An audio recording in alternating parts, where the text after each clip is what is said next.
The best way to know what is written in the Bible, so that you can know the truth, know your biblical rights and obligations, and avoid false doctrines, is to read the Bible consecutively, every day, from Genesis to Revelation, every year. You can achieve that life-changing goal by participating in this Dr. Leesi Mitee's Easy Daily Bible Reading in 1 Year Challenge. It requires just a few minutes every day, listening to the Bible, the inspired Word of God. Please, share your thoughts, discuss today's Bible reading, or ask questions, in the comment text box. Thank you so much. Please, click the subscribe button, the like button, and notification bell button. Today is day 82 of the 365 days of the year. The 23rd of March. Today's Bible reading is from 1 Samuel chapter 8, chapter 9, chapter 10, and chapter 11.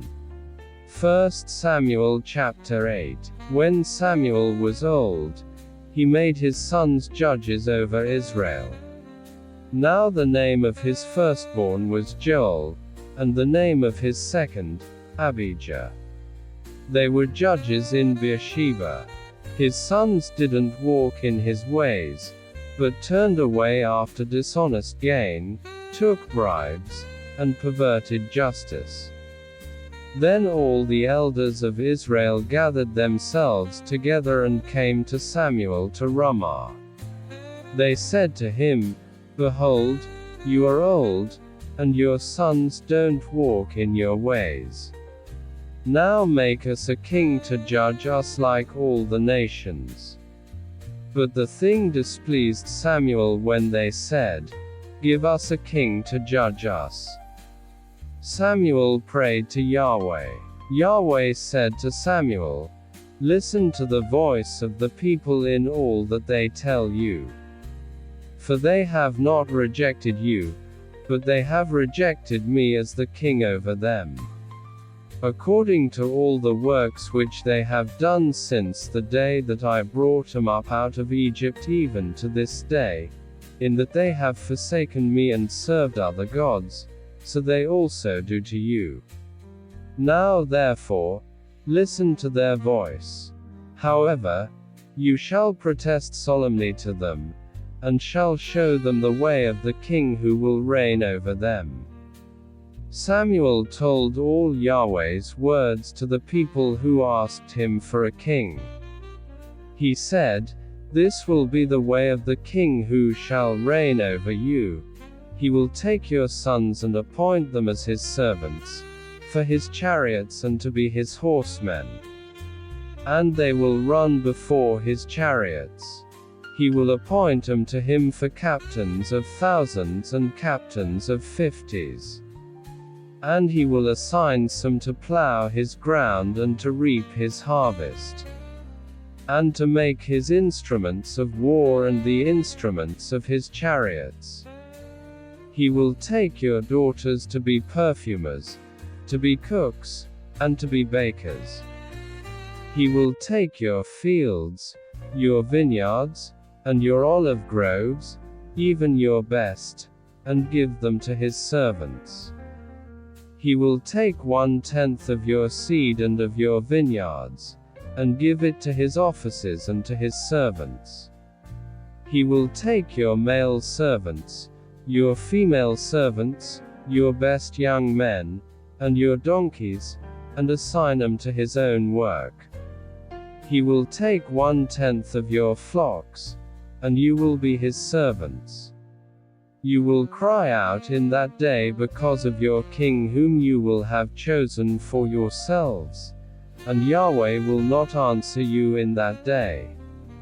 But the people refused to listen to the voice of Samuel, and they said, "No, but we will have a king over us, that we also may be like all the nations, and that our king may judge us, and go out before us, and fight our battles." Samuel heard all the words of the people, and he rehearsed them in the ears of Yahweh. Yahweh said to Samuel, "Listen to their voice, and make them a king." Samuel said to the men of Israel, "Everyone go to your own city." 1 Samuel chapter 9. Now there was a man of Benjamin, whose name was Kish the son of Abiel, the son of Zerah, the son of Bechorath, the son of Aphiah, the son of a Benjamite, a mighty man of valor. He had a son whose name was Saul, an impressive young man, and there was not among the children of Israel a more handsome person than he.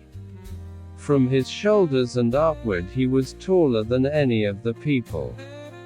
The donkeys of Kish, Saul's father, were lost.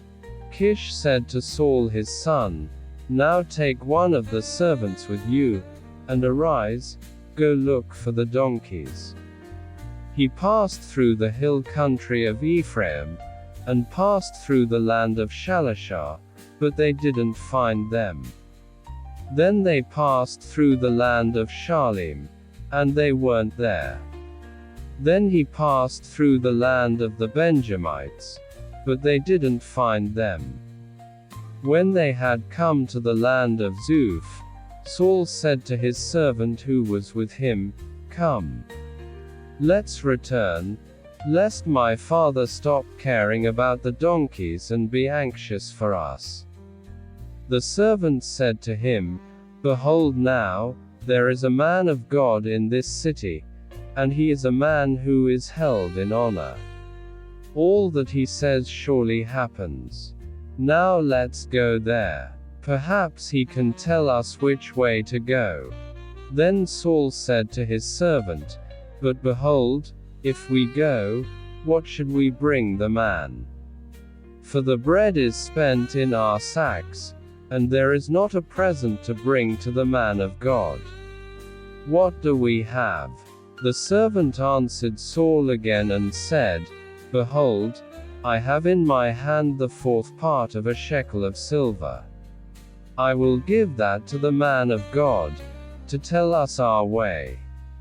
In earlier times in Israel, when a man went to inquire of God, he said, "Come. Let's go to the seer." For he who is now called a prophet was before called a seer. Then Saul said to his servant, "Well said. Come, let's go." So they went to the city where the man of God was.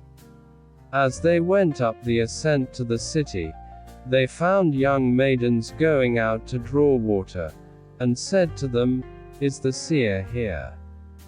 They answered them and said, "He is. Behold, he is before you. Hurry now, for he has come today into the city. For the people have a sacrifice today in the high place. As soon as you have come into the city, you will immediately find him before he goes up to the high place to eat. For the people will not eat until he comes, because he blesses the sacrifice. Afterwards those who are invited eat. Now therefore go up, for at this time you will find him." They went up to the city. As they came within the city, behold, Samuel came out toward them to go up to the high place.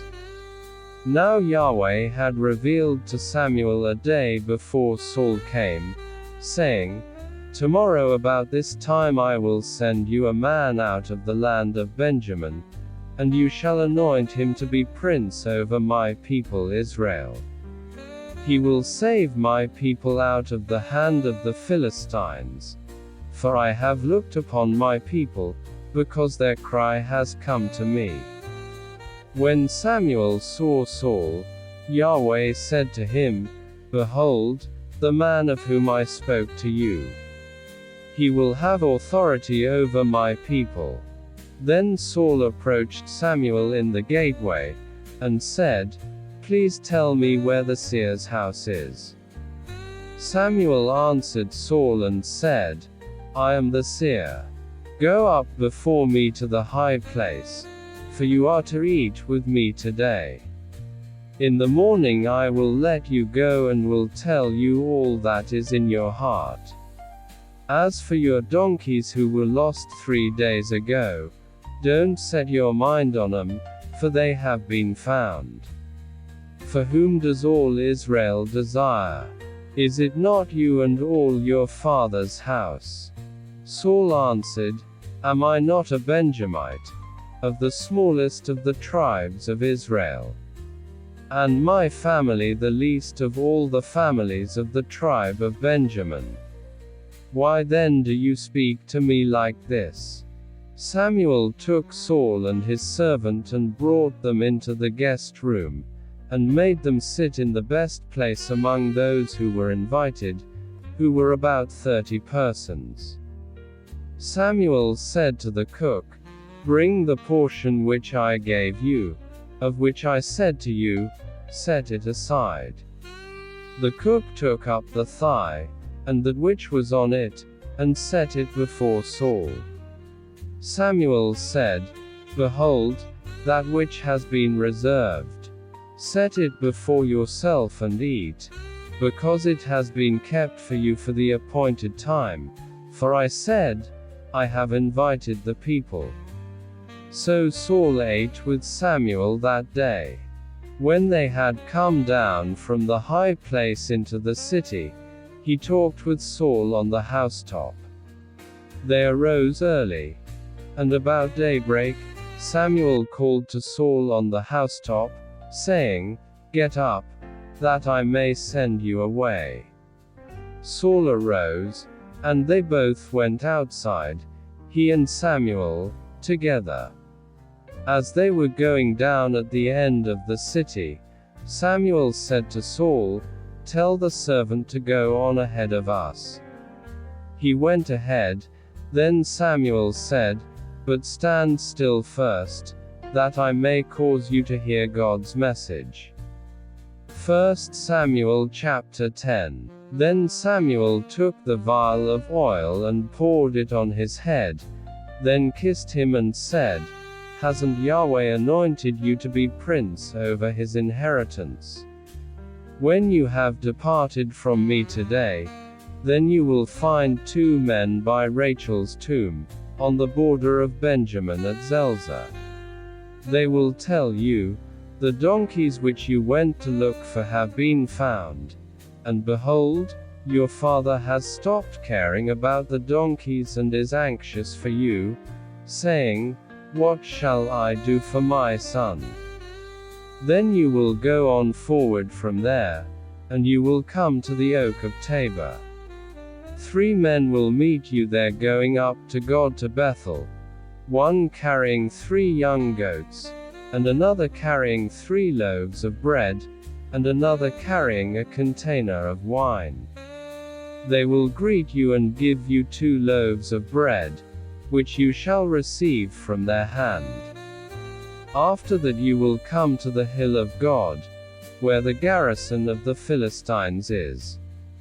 And it will happen, when you have come there to the city, that you will meet a band of prophets coming down from the high place with a lute, a tambourine, a pipe, and a harp before them, and they will be prophesying. Then Yahweh's Spirit will come mightily on you, then you will prophesy with them and will be turned into another man. Let it be, when these signs have come to you, that you do what is appropriate for the occasion, for God is with you. Go down ahead of me to Gilgal, and behold, I will come down to you to offer burnt offerings and to sacrifice sacrifices of peace offerings. Wait 7 days, until I come to you and show you what you are to do. It was so, that when he had turned his back to go from Samuel, God gave him another heart, and all those signs happened that day. When they came there to the hill, behold, a band of prophets met him, and the Spirit of God came mightily on him, and he prophesied among them. When all who knew him before saw that, behold, he prophesied with the prophets, then the people said to one another, What is this that has come to the son of Kish? Is Saul also among the prophets? One from the same place answered, Who is their father? Therefore it became a proverb, Is Saul also among the prophets? When he had finished prophesying, he came to the high place. Saul's uncle said to him and to his servant, Where did you go? He said, To seek the donkeys. When we saw that they were not found, we came to Samuel. Saul's uncle said, Please tell me what Samuel said to you. Saul said to his uncle, He told us plainly that the donkeys were found. But concerning the matter of the kingdom, of which Samuel spoke, he didn't tell him. Samuel called the people together to Yahweh to Mizpah. And he said to the children of Israel, Yahweh, the God of Israel, says, I brought Israel up out of Egypt, and I delivered you out of the hand of the Egyptians, and out of the hand of all the kingdoms that oppressed you. But you have today rejected your God, who himself saves you out of all your calamities and your distresses, and you have said to him, No. Set a king over us. Now therefore present yourselves before Yahweh by your tribes and by your thousands. So Samuel brought all the tribes of Israel near, and the tribe of Benjamin was chosen. He brought the tribe of Benjamin near by their families, and the family of the Matrites was chosen. Then Saul the son of Kish was chosen, but when they looked for him, he could not be found. Therefore they asked of Yahweh further, Is there yet a man to come here? Yahweh answered, Behold, he has hidden himself among the baggage. They ran and got him there. When he stood among the people, he was higher than any of the people from his shoulders and upward. Samuel said to all the people, Do you see him whom Yahweh has chosen, that there is no one like him among all the people? All the people shouted and said, Long live the king. Then Samuel told the people the regulations of the kingdom, and wrote it in a book and laid it up before Yahweh. Samuel sent all the people away, every man to his house. Saul also went to his house in Gibeah, and the army went with him, whose hearts God had touched. But certain worthless fellows said, How could this man save us? They despised him, and brought him no tribute. But he held his peace. 1 Samuel chapter 11. Then Nahash the Ammonite came up and encamped against Jabesh Gilead. And all the men of Jabesh said to Nahash, Make a covenant with us, and we will serve you. Nahash the Ammonite said to them, On this condition I will make it with you, that all your right eyes be gouged out. I will make this dishonor all Israel. The elders of Jabesh said to him, Give us 7 days, that we may send messengers to all the borders of Israel, and then, if there is no one to save us, we will come out to you. Then the messengers came to Gibeah of Saul, and spoke these words in the ears of the people. Then all the people lifted up the voice and wept. Behold, Saul came following the oxen out of the field. And Saul said, What ails the people that they weep? They told him the words of the men of Jabesh. God's Spirit came mightily on Saul when he heard those words, and his anger burned hot. He took a yoke of oxen and cut them in pieces, then sent them throughout all the borders of Israel by the hand of messengers, saying, "Whoever doesn't come out after Saul and after Samuel, so shall it be done to his oxen." The dread of Yahweh fell on the people, and they came out as one man. He counted them in Bezek, and the children of Israel were 300,000, and the men of Judah 30,000. They said to the messengers who came, "Tell the men of Jabesh Gilead, tomorrow, by the time the sun is hot, you will be rescued." The messengers came and told the men of Jabesh, and they were glad. Therefore the men of Jabesh said, "Tomorrow we will come out to you, and you shall do with us all that seems good to you." On the next day, Saul put the people in 3 companies, and they came into the middle of the camp in the morning watch, and struck the Ammonites until the heat of the day. Those who remained were scattered, so that no 2 of them were left together. The people said to Samuel, "Who is he who said, 'Shall Saul reign over us?' Bring those men, that we may put them to death." Saul said, "No man shall be put to death today, for today Yahweh has rescued Israel." Then Samuel said to the people, "Come, let's go to Gilgal, and renew the kingdom there." All the people went to Gilgal, and there they made Saul king before Yahweh in Gilgal. There they offered sacrifices of peace offerings before Yahweh. And there Saul and all the men of Israel rejoiced greatly.